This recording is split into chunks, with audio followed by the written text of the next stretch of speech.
Benefits of small wind, such as providing a consistent and predictable supply and cost of electricity for 20 to 30 years, could add to its overall value to consumers. Utility policies. Recent years have seen a slight upward trend in the quantity and quality of state utility net metering laws and practices, but the policy is far from standardized or universally implemented.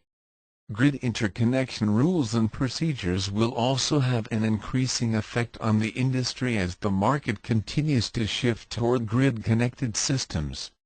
While balkanized and cumbersome interconnection rules and procedures rarely thwart installations completely, they often magnify installations' time, expense, and complexity.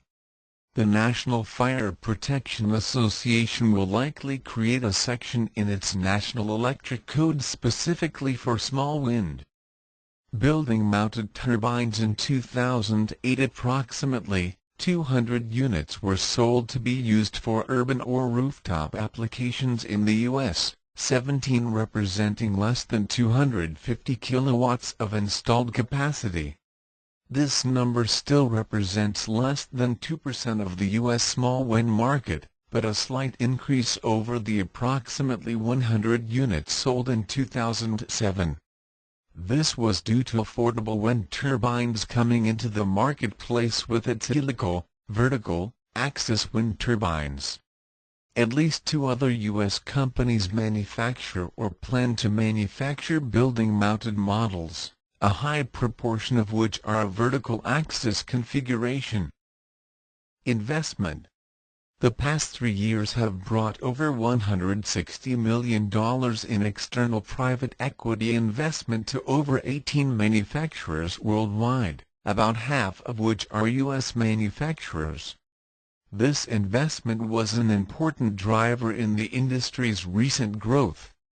10% of all venture capital in the U.S. is invested in the clean technology sector, but continues to favor the solar and wind industry, which received $1.8 billion, nearly half of all venture funding for clean technology companies in 2008 despite a global recession and a strained credit market. Manufacturer profile. At least 219 companies manufacture, or plan to manufacture, small wind turbines in the world. Of these 34% are based in the United States. At least 14 in the U.S., have begun sales. At least 21 in the U.S., manufacture or plan to manufacture vertical axis systems. A minimum of 5 manufacturers, 2 in the U.S., began sales in 2008. The global market. The U.S. position. According to a 2008 survey, U.S. manufacturers accounted for 49% of global small wind sales in 2008, maintaining their historically dominant position. 28 exports accounted for approximately 28% of U.S. manufacturers' sales measured in capacity, a decrease from 33% in 2007.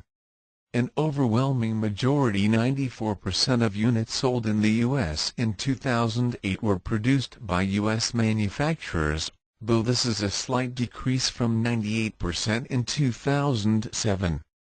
These trends may signify a growing attractiveness of the U.S. market.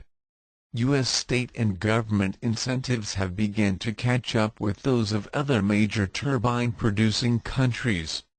Particularly with an uncapped ITC, the U.S. appears prepared to retain and improve its market share in the global industry.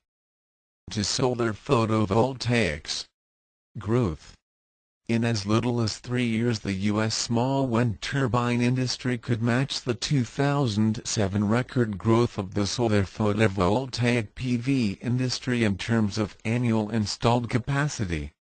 An uncapped 8-year 30% federal investment tax credit ITC is now available for both solar PV and small wind, and for both commercial and residential applications.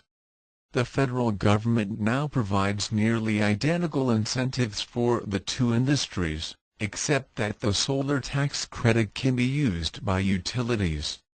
The U.S. market saw 292 megawatts of grid-tied solar PV capacity added in 2008 for a cumulative 792 megawatts. Cheaper raw materials and improved manufacturing processes are lowering prices for PV cells and panels, leading many companies to predict that solar power could become cost-competitive with natural gas-fueled electricity as early as 2011.